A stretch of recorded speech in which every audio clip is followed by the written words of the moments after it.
So yes, welcome everybody to the session. I'm Stephanie Vansky. I'm the Engagement and Communications Specialist here at Healthy Aging Alberta and also run the core Alberta platform, which is under Healthy Aging Alberta. We have some guests here today that are going to be hosting a presentation on transforming healthy aging in Alberta and the priority needs for AgeTech. So the work they're doing is very important here for Alberta, and I'll let them talk more about that here. But before we get started, David, could we have the next slide? So in the spirit of our journey to promote reconciliation, we'd like to honor the truth of the shared history and acknowledge the many First Nations, Métis, and Inuit who have lived in and cared for these lands for generations. We're grateful for the traditional knowledge keepers and elders who are still with us today and those who have gone before us. And I would like to acknowledge that I am tuning in from Mohkinstsis, which today is known as Calgary, and we are on the Treaty 7 territory, as well as Métis Region 5 and 6. But our presenters here are tuning in from all across Alberta, and if they want to do their individual land acknowledgements, I'll let them. But I'd like to acknowledge that that's where I'm tuning in from today, and I'm very grateful for the traditional knowledge keepers and elders that are in my area of Turtle Island, as well as all areas.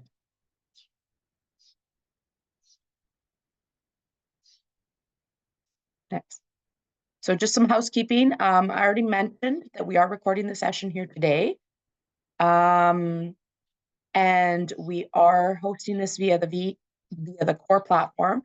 I can talk to you a little bit more about the core platform after, but we will be hosting some additional research callouts for this initiative on the core platform. Next button, David. So just while folks are talking, if you can mute yourself, we'll monitor the chat if you have questions coming in. Next button. If you have any questions or reactions, you're more than welcome to use your reactions there, raise your hand, and the presenters will call on you for participation, and we have the chat option there we'll monitor. Okay, thank you so much. I'll pass it over to you, Kelly and David. Stephanie, and thank you everyone for joining us today. Good morning. I think we'll start with quick introductions of who we are, and I'll actually let Kelly kick us off. We do have a couple of other members from our team today. They're not presenting, but they can also address some of the questions if you have more specific questions to the envisAGE programming, which we'll briefly cover today as well. But I'll pass it over to Kelly to do her introduction, and then off we'll go on this presentation. Go ahead, Kelly. Good morning, everyone. Thank you, David, for setting us up. So good morning, everyone. My name is Kelly. I am a business consultant with Alberta Health Services.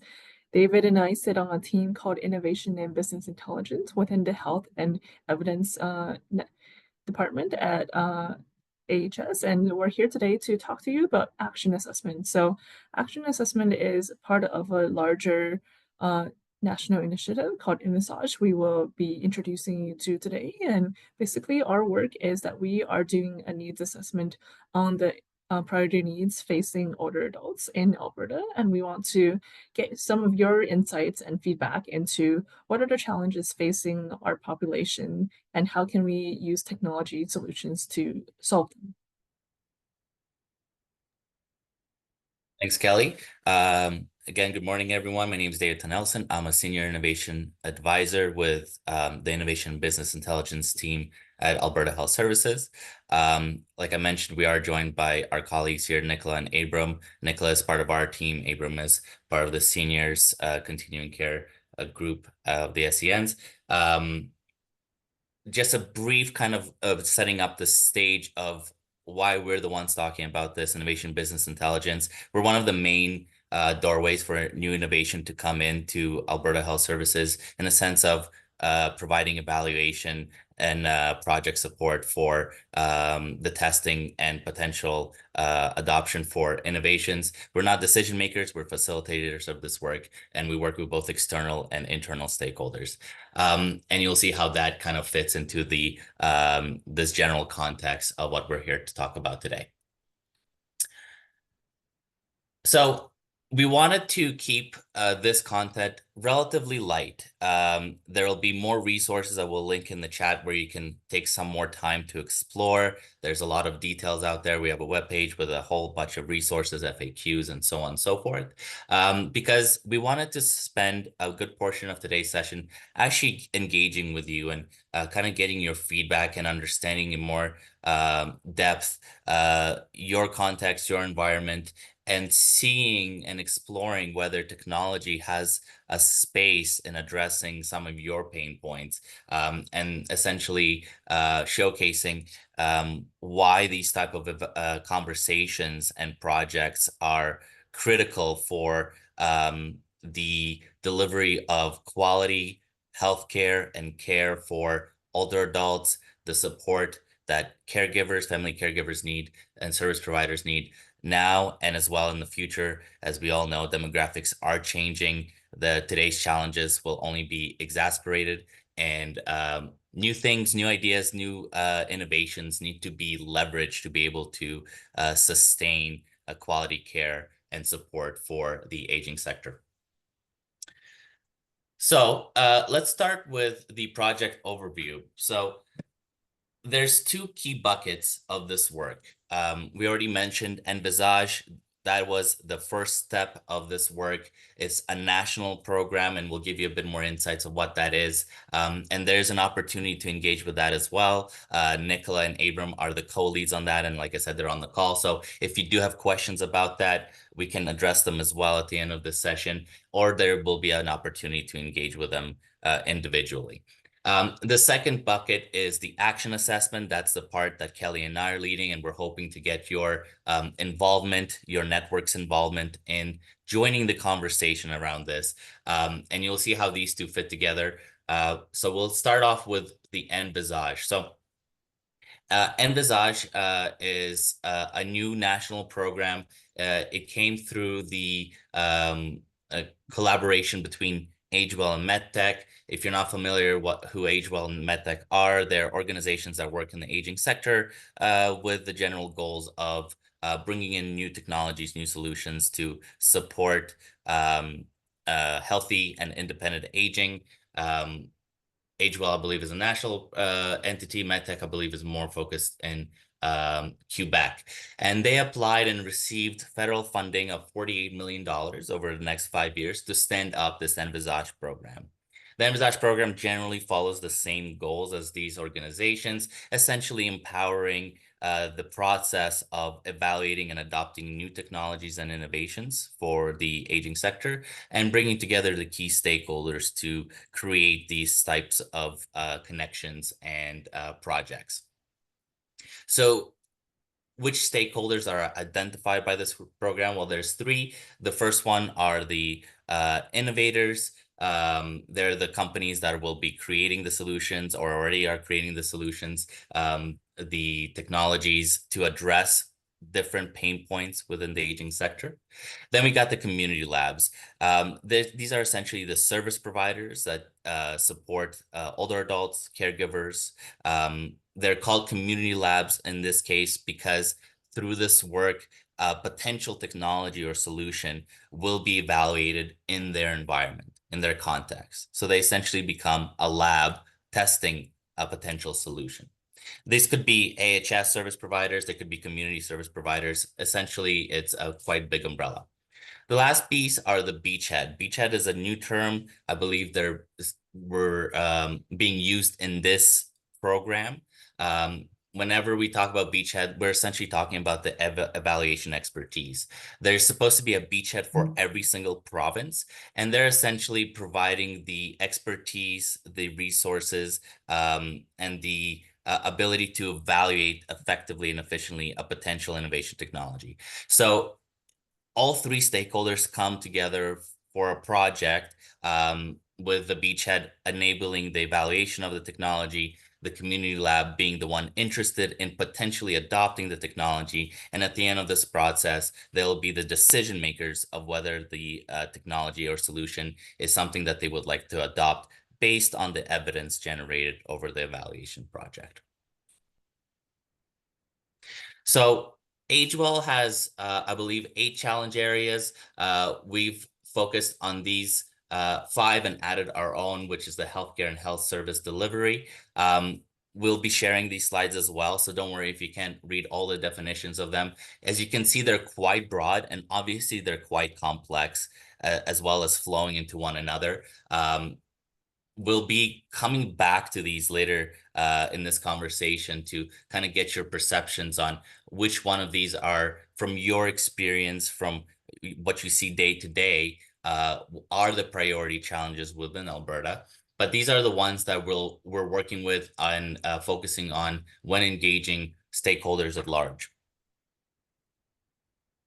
So before we shift gears and look at the conversation today and the work that Kelly and I are doing in terms of engaging and understanding the landscape in Alberta, one last piece of kind of context for the envisAGE program. So it's $48 million over the next 5 years. It's spread across Canada. And from the AHS perspective, again, we'll be working on this for 5 years. And I believe the aim is to evaluate 7 different technologies over the next 5 years with 7 specific community labs as well. And again, if you have any more kind of questions on that, Nicola and Abram are on the line, and we can address them certainly at the end of the program or follow up afterwards.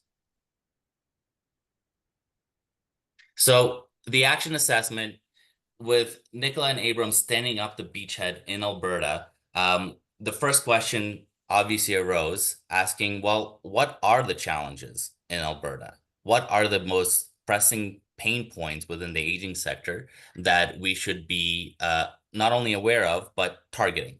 So we stood up the action assessment, think needs assessment, but with a couple more steps in terms of identifying technological solutions and potentially matching them to the pain points identified. So the 3 goals are understanding the priority challenges within Alberta being faced by Albertans, older adults, caregivers, and service providers specifically. Understand the technologies that are being developed abroad that may be able to address these pain points. And finally, get some more insights and considerations about the barriers that may exist in adopting said technologies within the Alberta context.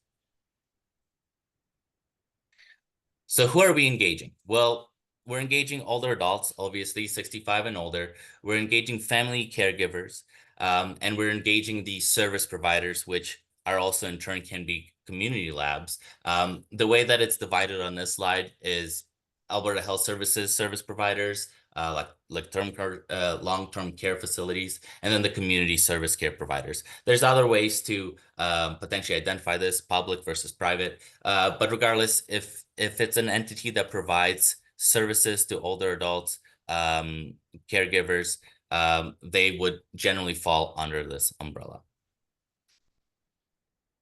So how are we engaging them? So one thing that we don't want to do is reinvent the wheel. There's a lot of fantastic organizations in Alberta that are doing critical work in the sector. There's reporting that has been done. There's been other research studies, engagements that have been produced. Think Imagine Citizen Network, Brenda Strafford. A lot of great material has already been created, and we don't want to retrace those steps. The material is fantastic. So we started with a great literature and peer review to give us that launch pad to flow into the next step. So we've gathered some key materials. We're doing a review of it now. They will be summarized with the key pieces of information based on our goals being taken out. And there will be a separate report on that, a part 1, so to speak, of this work. And then the meat on the bones of this work, the thing that will be adding more to the existing literature, will come through our exploratory interviews and focus groups. So this is already ongoing right now, where we do exploratory interviews one-on-one, roughly 15 minutes, just 3 questions to get us a general direction that will inform the organization and the conversation within the focus groups. So again, we're doing one-on-one interviews with older adults, we're doing one-on-one interviews with family caregivers, and we're doing one-on-one interviews with service providers. The next step is the focus groups. This are 1 hour sessions, usually with 3 stakeholders in the room. So we usually pair 3 service providers that have identified the same priority need, and we're completely immersing ourselves in the problem, the underlying pain points of that priority area.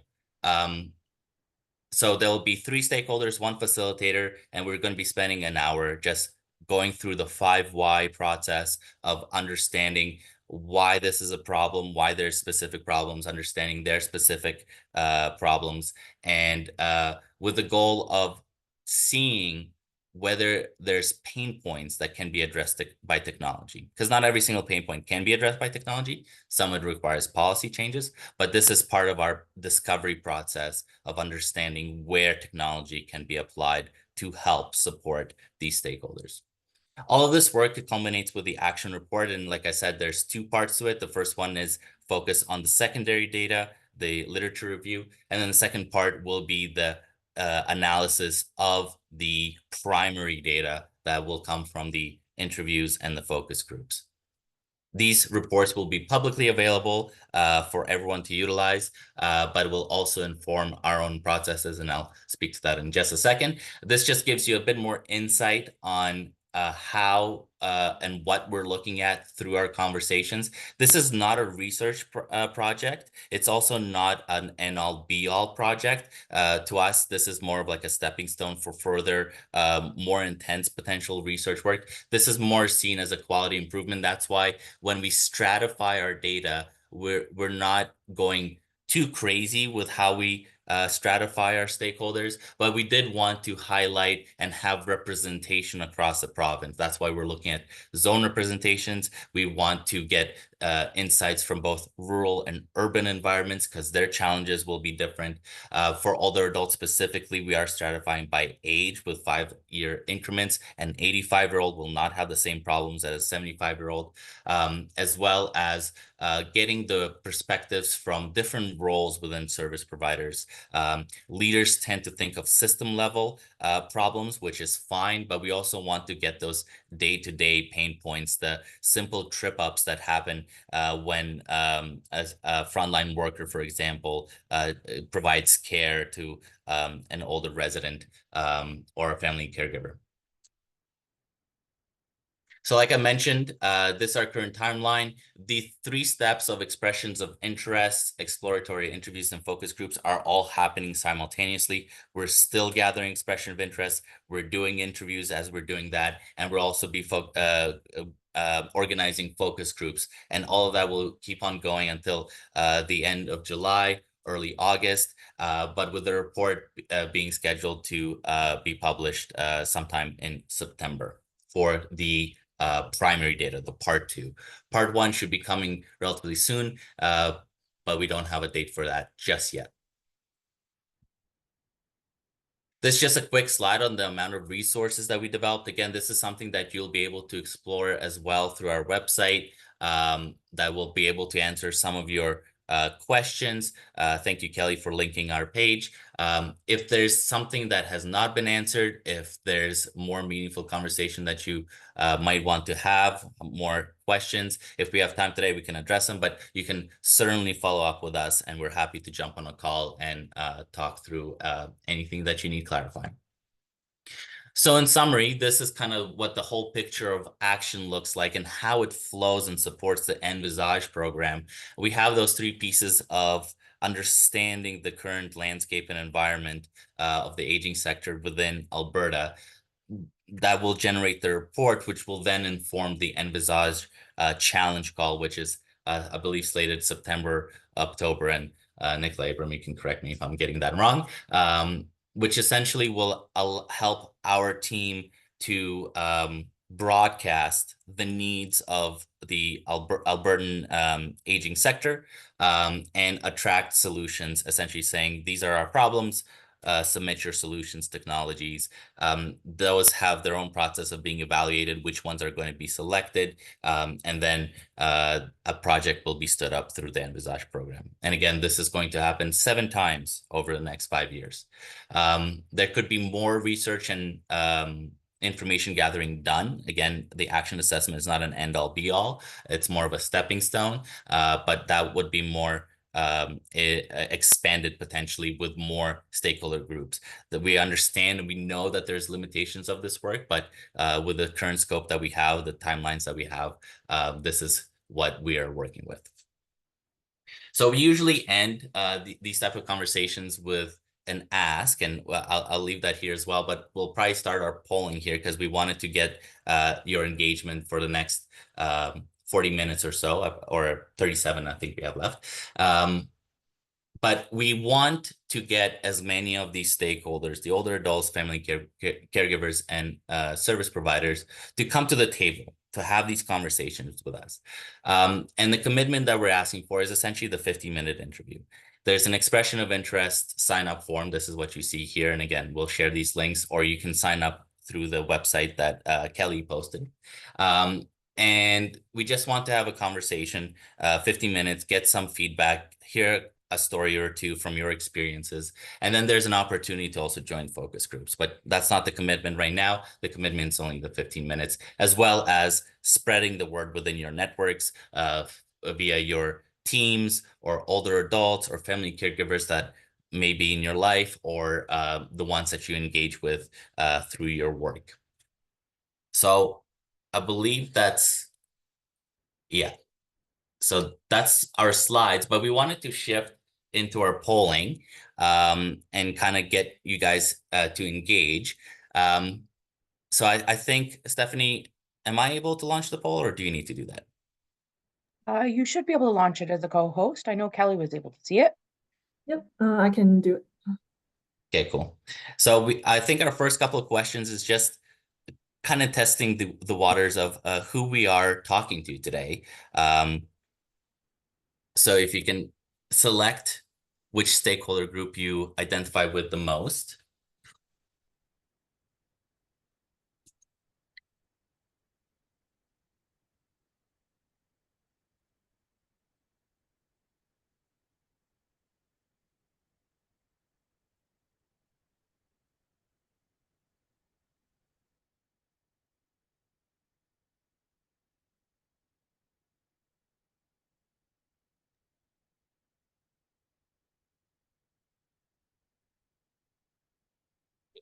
There's more than 3 of us here.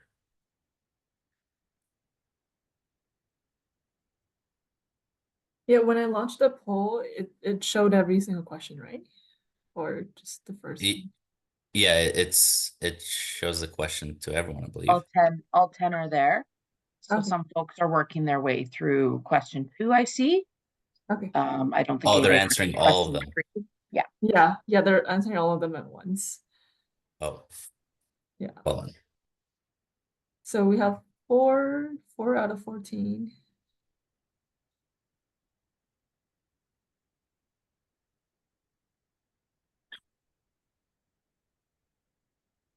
Oh, I see. It posted all of it. Okay, well, since it's so many questions, we'll give you a bit more time, and then we'll walk through the answers.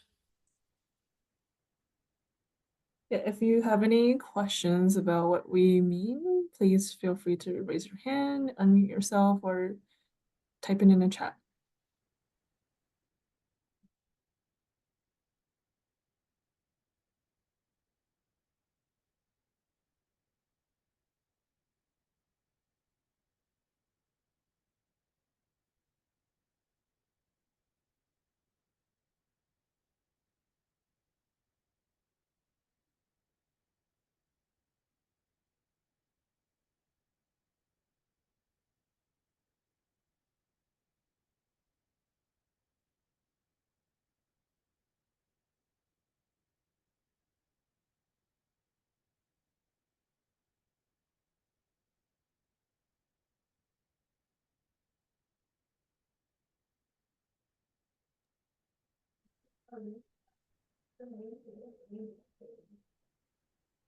You another 20 seconds. Yeah, so far we have 8 out of 14.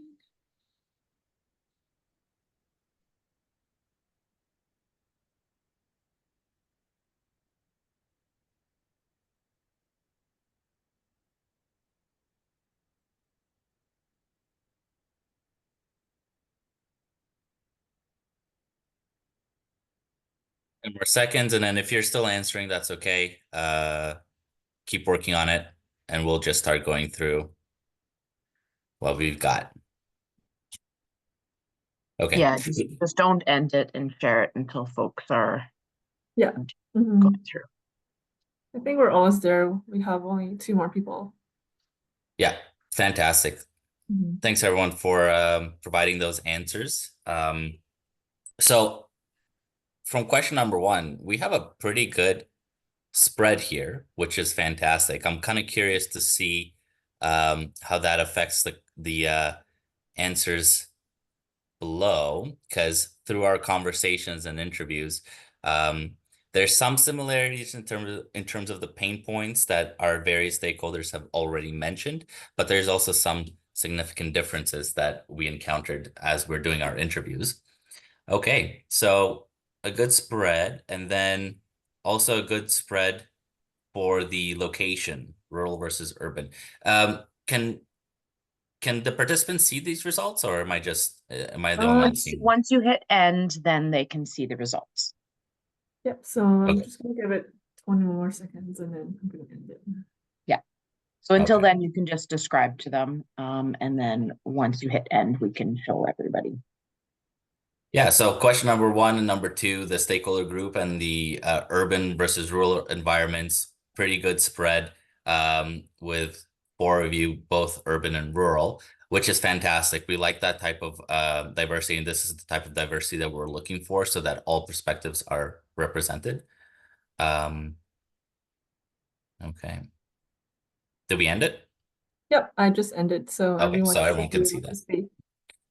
Okay, but let's get into the conversation of question number 3. So one of the things that is a challenge that we find both from our work and from the conversation that we've been having is that with the capacity challenges of delivering service and care, it's often difficult to understand or get the full transparency of what the underlying pain points of your given organization or team may be. Obviously, there's challenges and barriers that you may be aware of, but having that underlying under the hood understanding might be elusive because simply there's not enough time to really do an exploration and understand, well, what are the levers, what are the specific problem statements and pain points that are creating this bigger headache problem for our team. But it seems like there's a clear, well, 6 of you are quite clear on your team's challenges, and then there's 2 that are not sure, which is fantastic, and no, so quite confident in our response. And then also David, clear, yes. Can Yeah. can you are you showing it? I don't see it on the Oh. screen. Are you intending to show it? Can you see it? No. I see our ask slide. Oh. Okay, hold on a second. Can other folks see it? Because it says that we're Let me sharing. reshow. Marjorie says they can see it. Okay. Yeah. Okay, maybe it's something I did. Okay, no worries. Can you guys see it on the screen now? No. But like it should pop up on your Zoom. Yeah, Okay. it is in share mode right now. But you can only see the slide, eh? Yes. Yeah. Only the- Okay, because I have like the Zoom poll quizzes results on top of that slide, but I guess it's not sharing that for some reason. Yeah, it's okay. I think Okay. others, yeah, the participants can see it. Okay, perfect. Sorry, Nicola, as long as they can see it. Okay, fantastic. So again, even so we have the team perspective. If you're a service provider, whether from your side of being able to provide those services, you understand, seems like there's clarity in the problems that you guys are facing. You understand why they're a problem. Fantastic. As well as there seems to be confidence in understanding the problems that your residents or the older adults that you engage with, the problems that they're facing day to day, which is fantastic as well. Now we come to question number 5. This is a question that we utilize in our interviews. This is one of our kind of directional questions that support the organization of our focus groups. And this, it goes back to those 6 priority challenges that we covered in our slides. And we ask, just like we asked here, from your experiences, from your day-to-day, and we try to bring people from not thinking at system level, this is the problem that Alberta has, or if only AHS or Alberta Health or whoever made this change, this is a system level problem, but more of the backyard. What is the problem that I'm facing day to day? Those could match, but this is kind of the thinking that we want to prime your thinking of, this is my day-to-day challenge, and this is why this is a priority, #1 priority for me. So looking at here, cognitive health and dementia seems to be the consensus as being the #1 priority, staying connected being the second one, which is making sense. For example, I recently was down in Lethbridge at a showcase for older adults at one of the community centers there. And staying connected was virtually non-existent. I was asking the older adults to do this exercise of rating the #1 priority. But whenever we talk to rural environment stakeholders, staying connected is almost always up at the top. So it's interesting to see how it's #2, but it also makes sense based on the fact that a good portion of you are in the rural environment. Okay, then we have healthcare and health service delivery. Usually that one is a big one. Autonomy and independence and supportive homes and housing. Okay, interesting. So we also have a spread here too. Okay, so if we had more time, or if this was a pseudo focus group, we would probably be selecting the cognitive health dementia, and we'll be going through the 5 whys of, well, why did you select that as a problem? Now, we did try to have the specific pain points. I think that was supposed to be an open text question, so sorry for that.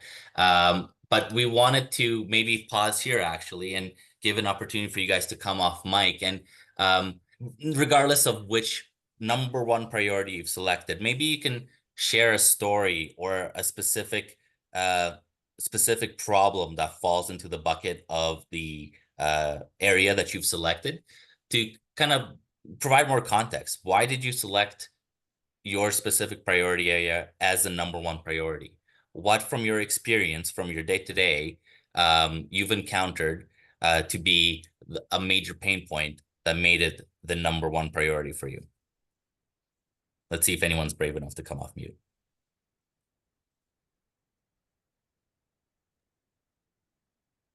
Oh. And I just sent you the long answers, David. Okay, so it we doesn't did have show, them. I guess, on the display, but I sent them to you there so you could see them. Okay, can anyone else see that? Oh, well, I guess I can open the chat. Okay, Jill.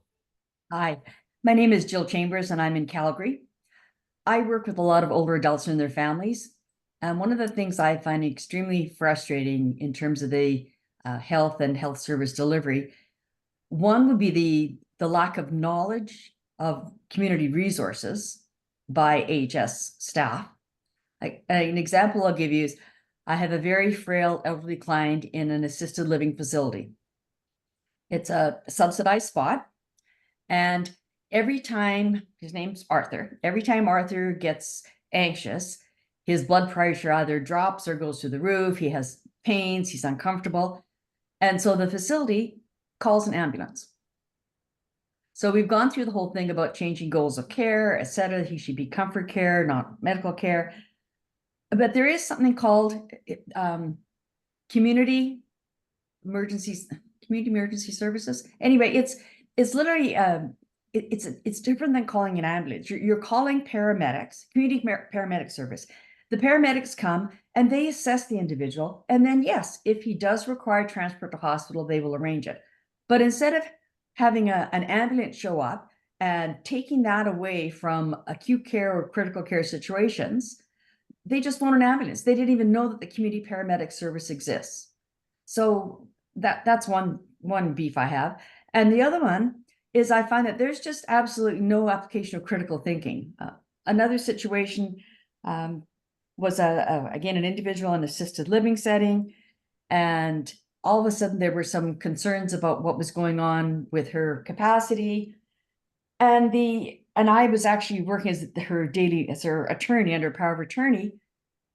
And instead of contacting me to say, hey, what's going on in this situation, this time they did use the community service. They phoned Calgary police and told them I was financially abusing the individual, which then I can't even tell you the snowball and the avalanche of crises and situations that happened because of that. So anyway, so that was my example, I think, of critical thinking, and those are some of my frustrations. And I'll back out now.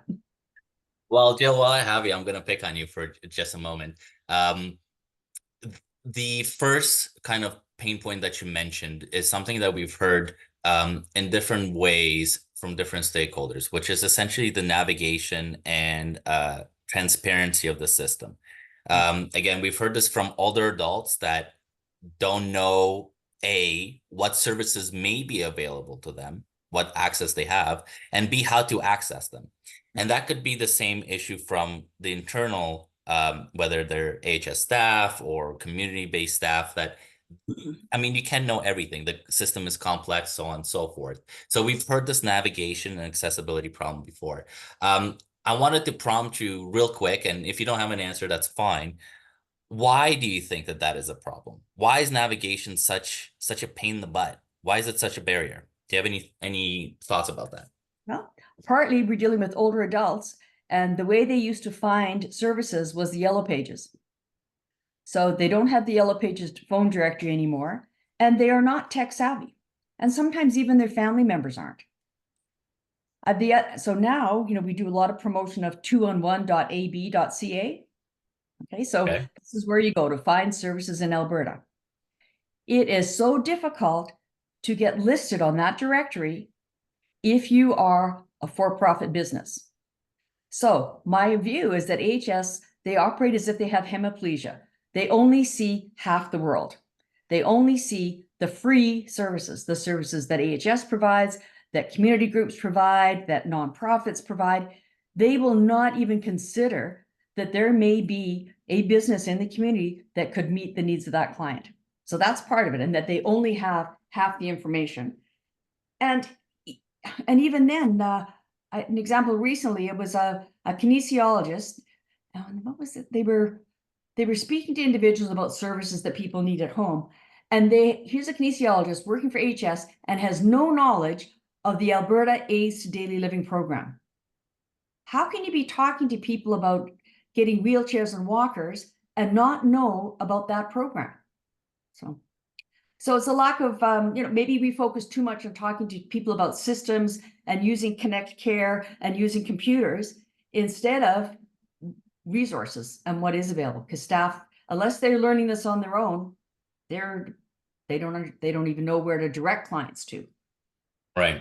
Okay. So this is a fantastic sort of conversation that we can probably spend a few hours on, because I would again continue asking, well, why do you think AHS has this kind of focus on just the publicly available free resources and does not include the private for-profit companies, as well as, well, why does this so-called healthcare professional who is supposed to be having these conversations about tools and technologies to assist older adults is unable or is unaware of these critical resources and programming that he can offer further to benefit and improve the quality of life of their older adults. But again, these are the type of conversations that we're having with via our interviews and focus groups. And we can spend hours on just this one line of conversation, right? And that's our goal of digging deep and deeper until we get to the most granular, if we can, underlying pain points. And then we'll see if we can apply technology. So one last question to you, Jill, and maybe someone else can come off mute and share their story. Do you see technology and innovation as a potential solution to the pain points that you outlined? Or do you think that it's actually the I- problem?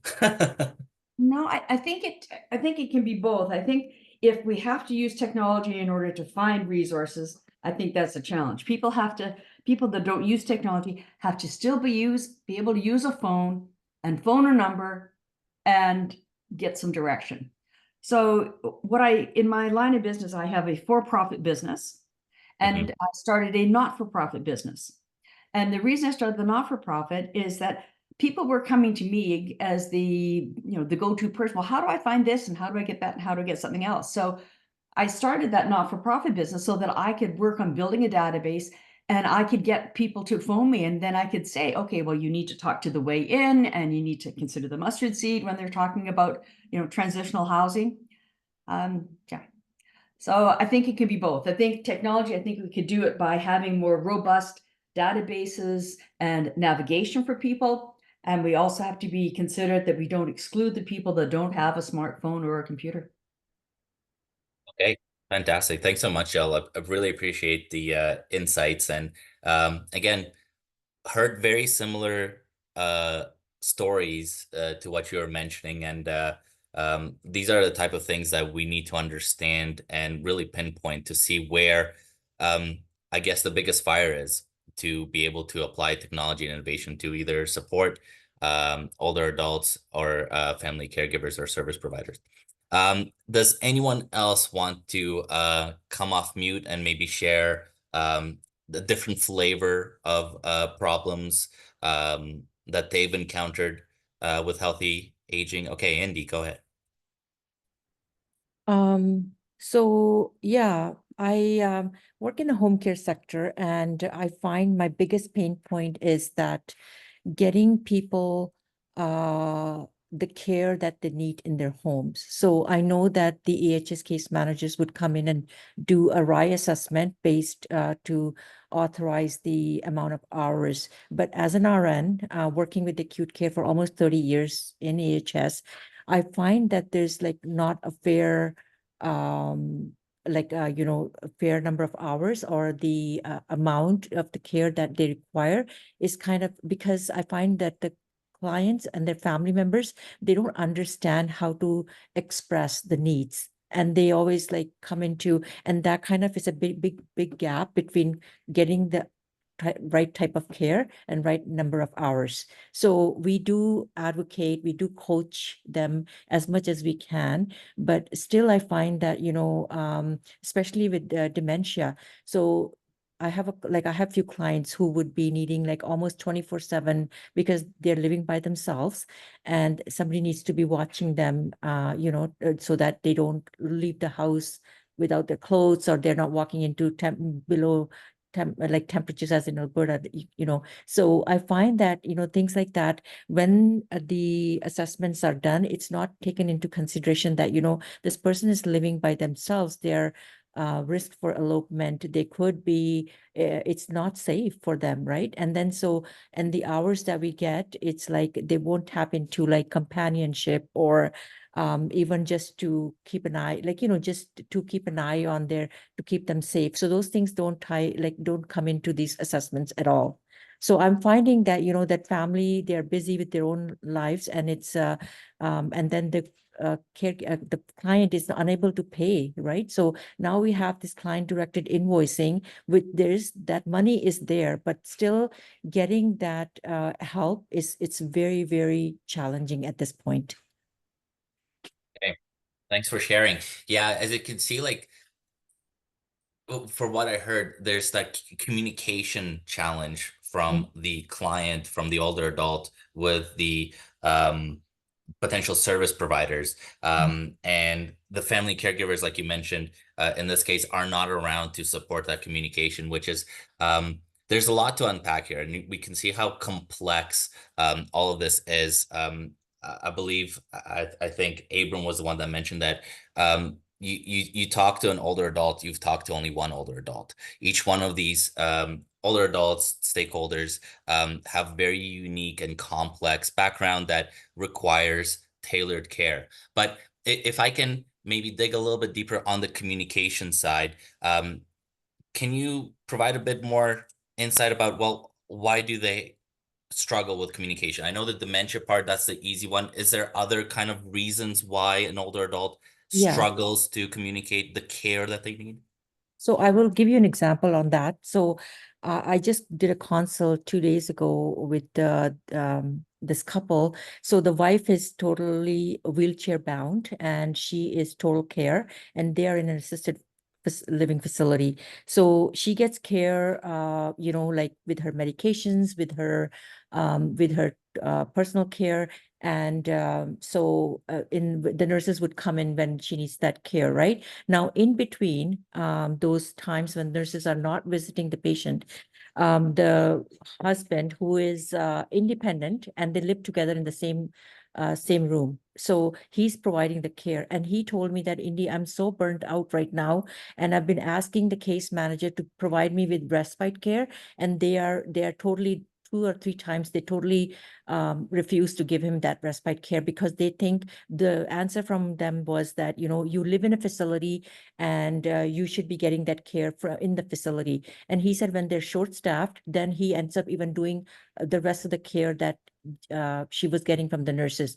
Sometimes they're busy. There's like so many residents. So all I'm trying to do is give him within those gaps where there's no care, that we can give them that respite hours care. And he hasn't been getting that. So that's just an example. So when I gave him what you need to tell your case manager, these are the things, right? So he, of course, phoned the case manager back and then said, this is why I need help. And then next thing I heard from him was, no, they're not still. They're saying that you're in a facility, you should be getting that care from. So it's totally like being evasive, not acknowledging. And it honestly, it breaks my heart that and he's 90 some years old. He's burning out. He's going to end up falling because she's total care. If he assists her from the bathroom, they're both going to fall. Yeah. Okay. Yeah. So we've heard similar stories as well in terms of lack of capacity. That's obviously a big one. And being able to support caregivers that are burning out. And during our literature review, when we're trying to identify kind of the most pressing need within specific contexts, so we had a physical, emotional, mental, and caregiver. For caregivers, by far and beyond was caregiver burnout. And the challenge of the changing demographics is that these balance of resources and ability to provide care are going to be skewing further with a lot more older adults and a lot less family caregivers. So one last question for you, Indy. Do you see technology and innovation as a potential tool to support and solve this challenge? So absolutely in dementia case, like, if the family cannot afford 24/7 care, or we're not getting companionship or somebody to watch for their safety, then that's where the innovation, the technology, where we can do virtual nursing care, right? Where there are people keeping an eye on these virtual them, and if needs to be, we can deploy the nurses when it comes time. Okay, you know what, somebody should go see this person, right? So that's where I can see it. Okay, fantastic. Thanks again for sharing. Okay, so for the sake of time, we'll move forward, but all of these stories are kind of what this is all about, understanding the real world situations, the specific examples, because these are real people, real situations, real world evidence of what is the reality on the ground for older adults, caregivers, and service providers. So we kind of delved a little bit into question number 7 of, do you see innovation technology as a potential solution to this? 4 of you said yes, which is great. And 3 of you said not sure, which is also okay. Because one of the barriers that we've encountered when we were talking to service providers is, again, that lack of capacity to do the exploration and education of what solutions are available there. Technology is constantly being developed.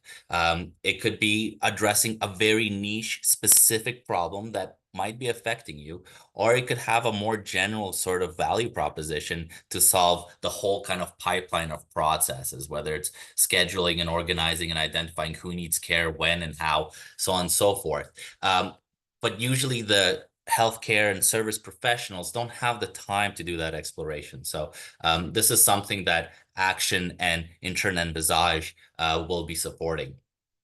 Now, there's a couple more questions, and I'll probably go through relatively quickly through that. Have you tried adopting technology to solve these pain points?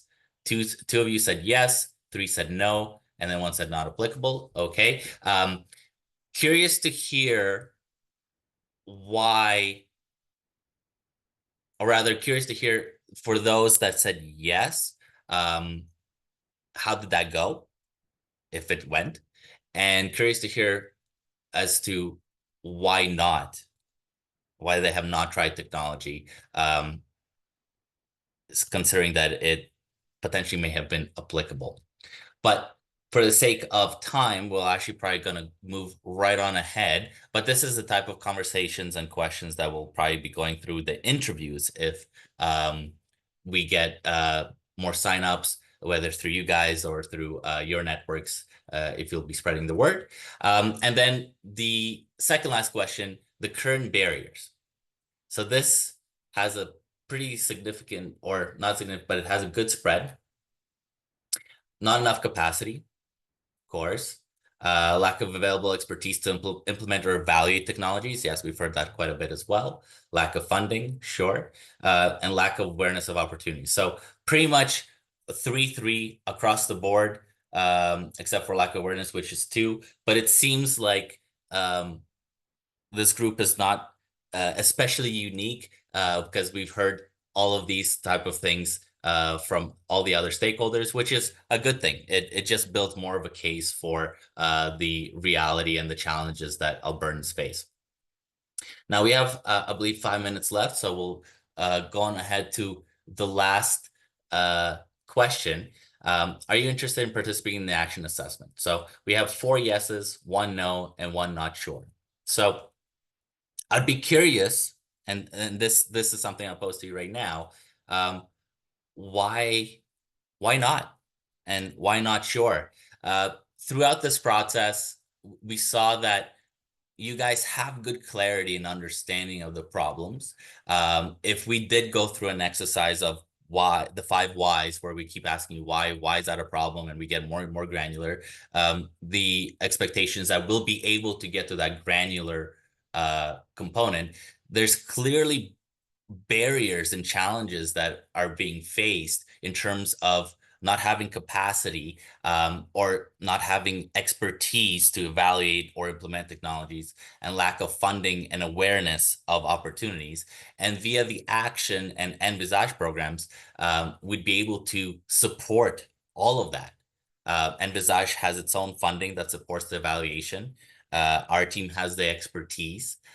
We'll be doing the transparency and awareness of what technologies exist out there. And we'd be doing the supporting the capacity to run these projects and support the implementation of this. So is anyone brave enough to come off and potentially let us know why you're not interested in participating in action? Maybe there's a question, maybe there's a worry of commitment. And I guess I'll take this 1 second to clarify that we're asking for 15 minutes of a one-on-one interview. And if you want to proceed with a focus group, absolutely. If you don't, that's not a problem either. So does anyone want to speak as to what barriers may exist for you from engaging with this type of programming to educate ourselves? And if you want to drop it in the chat, that's fine too.